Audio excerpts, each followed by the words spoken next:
Warning, this video may contain content that may not be suitable for children or anyone else that is easily offended. Strong language, graphic content, nudity, bad jokes, and a possible idiot, aka myself, may be featured in the following clip. Viewer discretion is advised. It is not responsible for any damages that you receive watching this video.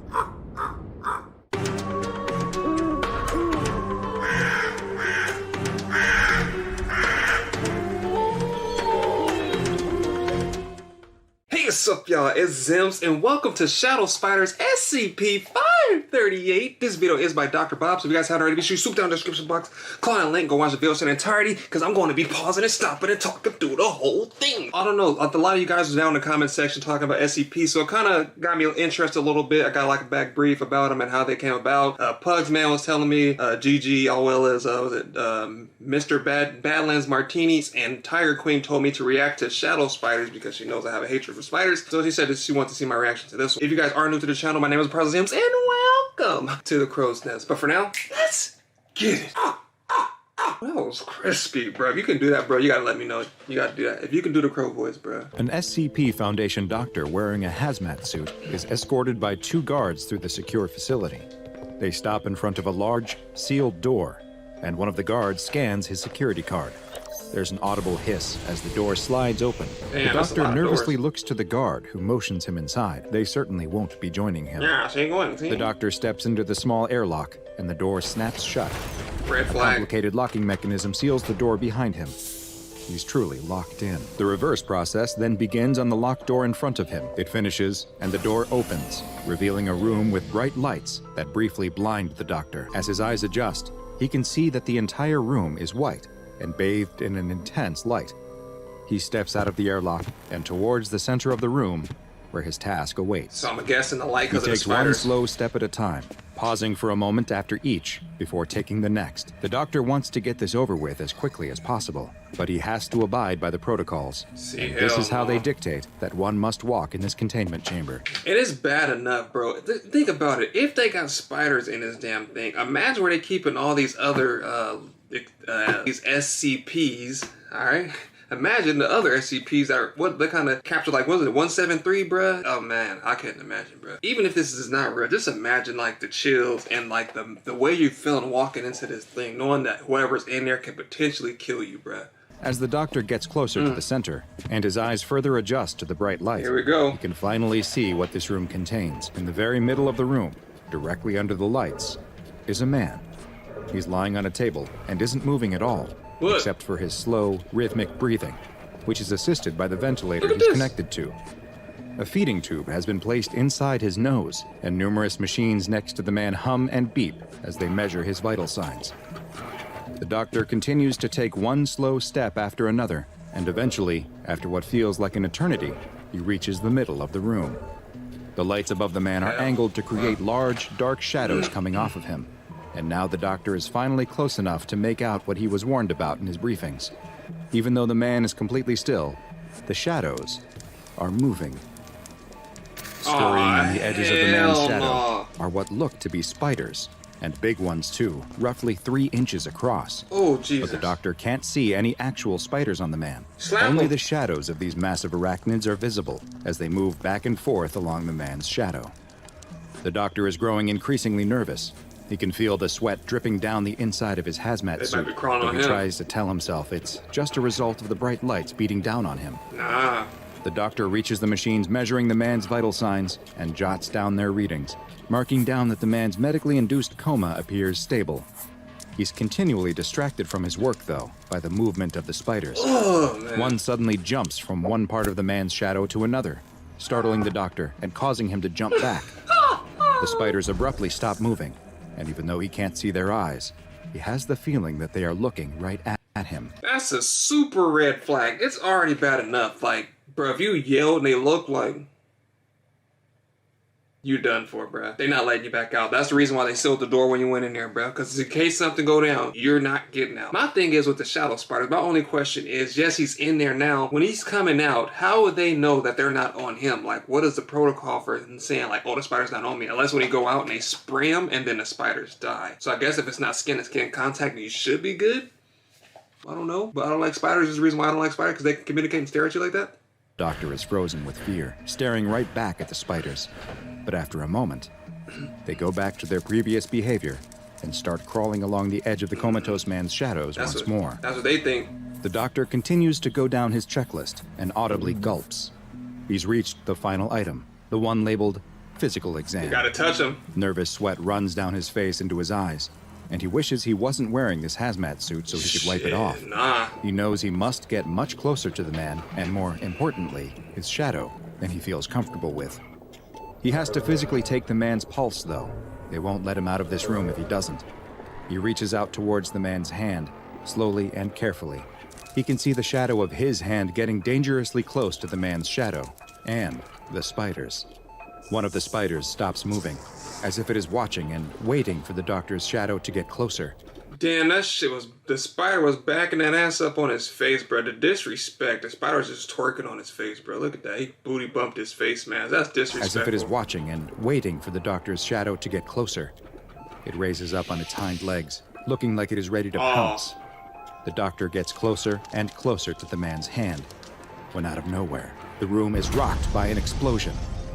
The doctor spins around, and on a monitor next to the airlock door, he can see a feed of the hallway outside. The guards who had escorted him run down the hall as a red emergency light flashes. The SCP got He turns back to the man on the table. The spider that was waiting for him lowers itself out of its attack mode and goes back to scurrying along the shadow. The room is shaken by an even bigger explosion, and it suddenly goes dark.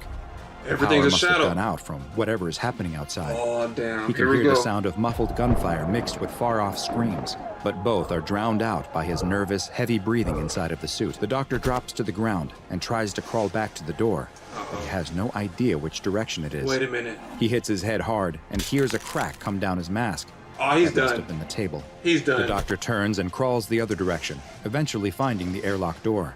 He stands up and bangs and pulls on the door, but it won't move. He fumbles with his hazmat suit and finds the button for his emergency light. A chemical light comes on inside of his suit, casting his face in a sickly yellow light, but the light starts to flicker. Something must be malfunctioning. The That light crack. on one side of his protective mask goes out, leaving half of his face in darkness. Oh, no. But that's the least of his problems, because all of his attention is now focused on the shadow moving across his face. Oh, It's the shadow of a spider. he's done, His man. eyes go wide as the spider stops and stands up on its rear legs.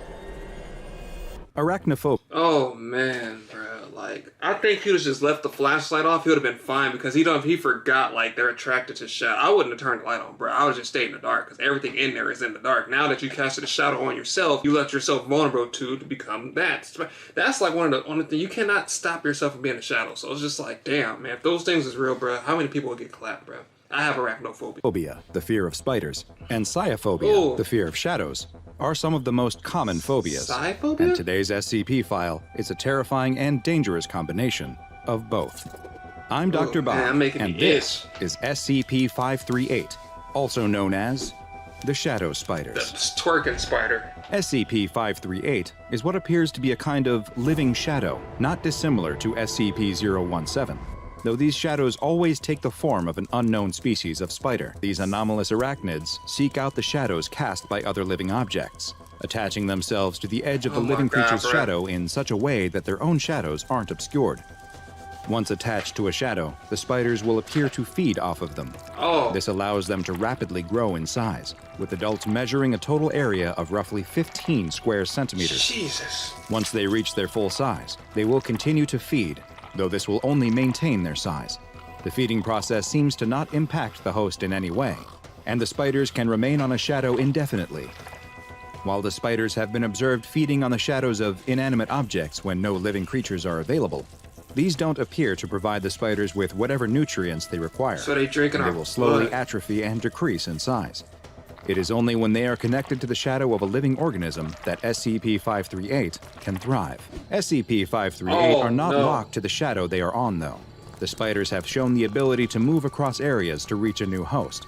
It's like shadow herpes, pretty much, bruh. It's like a STD but with spiders, bruh. Pretty much. Like, he kissed her lip.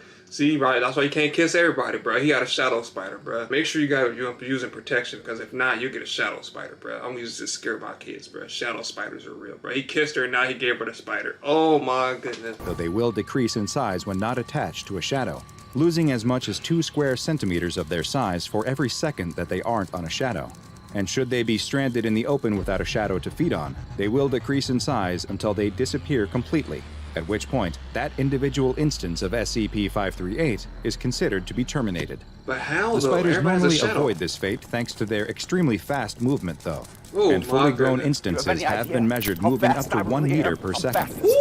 While SCP-538 instances are usually quite benign, seeming content to simply live on the shadow of their host, they will attack if they are frightened, which is when the real danger presented by these anomalous arachnids comes to light. If the spiders are agitated, usually from the result of a rapid movement by its host, the spider will bite the organism's shadow before attempting to flee. Once bitten, the unlucky individual will progress through 5 distinct stages, all of which take place over the course of roughly 1 hour. Look at the teeth on that During the thing. first, the subject will report pain in the area of their body that corresponds to the part of their shadow that was bitten, but no puncture wounds or other marks will be visible in this location. Minor psychological effects have been reported in this stage, mostly consisting of an increase in irritability and the tendency for the bitten subject to lash out at those around them.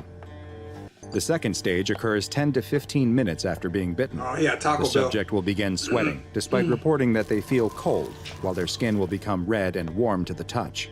25 to 30 minutes after the bite, the third stage will begin. At this point, the psychological effects become very noticeable, with the subject becoming violent and attempting to attack any person nearby. Jesus. Their speech will be slurred, and they may show signs of impairment to their motor skills. The fourth stage begins at the 40 to 45 minute mark, and at this point, the subject's skin color will go from being red to a pale white as their core temperature drops 5 to 8 degrees Celsius. Their psychological state will alter once again, and they will go from being extremely aggressive to overly apologetic, blaming their previous behavior on the fact that they weren't feeling well and weren't acting like themselves. So, alright, plot twist. What if shadow spiders are real, right? A lot of people have irritability, wherever you're saying. A lot of people have really, like, bipolar and stuff like that. What if that's one of the stages of getting bit by a shadow spider? No, maybe I'm just making, I don't know, but how you gonna get mad at me? First of all, I'm running, doing my daily routine. You jumped on me, and you gonna get mad that I'm moving fast? You run faster than I do, and you mad that I'm moving around? Yo, these SCPs, bro, they ruthless. This is only one of how many? This is 538, so I want to see 001. Oh my god. After offering their apologies, they will then request their leave from the area and attempt to retreat to a darkened area. You The about to turn fifth into a and spider. final stage happens 55 to 60 minutes after the bite, He turns into a at spider. which point the subject faces a grisly end to the entire ordeal. Their entire body will rapidly dissolve into a translucent liquid, while at the exact same time, their shadow will disintegrate into numerous smaller instances of SCP-538. I caught it. Caught it. The spider offspring measure just 4 centimeters across, and the new instances will immediately begin seeking out shadows of their own that they can attach to and feed off of. There is currently no known cure for being bitten by an SCP-538 instance, and even death will not halt the process. Instead, should the subject expire while in the earlier stages of the condition, death will cause the final step to occur immediately.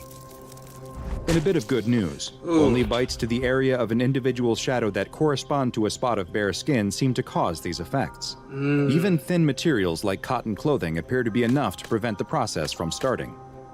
The SCP Foundation has multiple instances of SCP-538 in containment, and they are kept in a white 15 by 15 by 3 meter room that is accessible only via an airlock. 4 200-watt lights are focused on a table in the center of the room, where D-Class personnel in a medically induced coma is kept in a stable state in order to serve as a feeding source for the SCP-538 wow. specimens.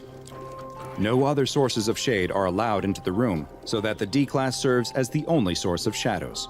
Any personnel that enter the room, whether to repair a light source or to check on the condition of the D-Class, are to wear sealed hazardous material suits equipped with oxygen tanks, and are advised that they must move slowly and deliberately in order to avoid agitating any instances of I SCP-538. couldn't do it, bro. Initially, doctors sent to examine the D-Class personnel were allowed to enter the room alone. However, following the events of Incident I-538-1, that protocol has been changed. During the incident, an attack by the Chaos Insurgency caused disruptions to both the main and backup power sources to the part of the site where the SCP-538 containment cell is located, just as a Foundation doctor was in the middle of an examination of the comatose D-Class. Power outage led to all lights in the containment cell shutting off, while at the same time sealing the airlock that provides the only means in or out of the room and trapping the doctor inside. Yep. The power was not able to be restored to the containment cell for another 18 hours, at which point the doctor was finally removed from the cell. The doctor sobbed uncontrollably as he kept repeating that he could feel them crawling all over him.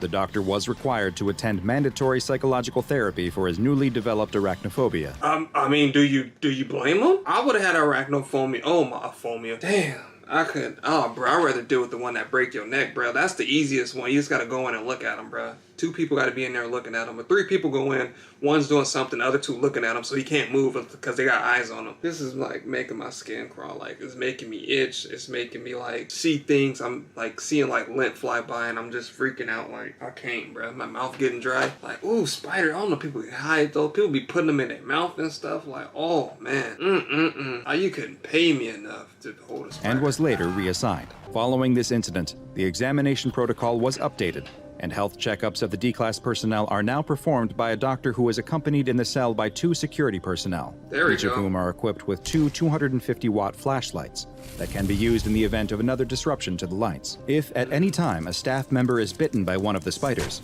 they are to be immediately placed within SCP-538's containment cell as soon as possible, as the failure to properly contain them could easily lead to a massive containment breach by SCP-538 entities. Bitten individuals will often attempt to hide the fact that they are bitten, so anyone who comes into contact with the shadow spiders must be carefully monitored for signs of any of the symptoms that follow a bite. The ease with which they could quickly spread and the huge threat they pose to humanity has led to SCP-538 being classified as Euclid, and while the Foundation hopes that they have been successfully contained, we all must remain ever vigilant of movement on the edge of shadows. Should you spot something, don't take any chances. Your future non-liquefied body will thank you for it. Like, that's just something that you can't avoid, especially just like the fact that you don't turn into one. You turn into multiple. You become multiple, and it just spreads and keeps spreading. And like, what do? Like, you can't get rid of a shadow. So if somebody did have it, and you know people do it all the time. They do it in the movies. They get bitten and they try to hide it, and then they get it. They turn and they bite people. So it's just like, man, I don't know, man. These ideas got to come from somewhere, right? So I don't know. Who knows? Maybe it's real. Maybe it's not. Maybe I'm just... That's just crazy, man. I hope I can look more into these. I don't know if it's going to be copyrighted or not, but we'll see. So thank you to Pug, Badlands Martini, GG, Tiger Queen. Appreciate you guys telling me about all this. But yeah, I don't think I'm going to be itching for a minute. I'll probably have to go take another shower because I'm itching now. I don't like... But let me know down in the comment section what you guys thought about it, or if you heard this one before. And let me know what's your favorite SCP, or... I like to say experiment, and we'll try to go check those out as well at some point. But yeah, if you guys are new to the channel, my name is Reprisalzems, and welcome. This video was by Dr. Bob, so if you guys haven't already, be sure you swoop down in the description box, click on a link, go watch the videos in the entirety, because I was pausing and stopping and talking through the whole thing. Thank you guys for watching, and I'll see you guys next time.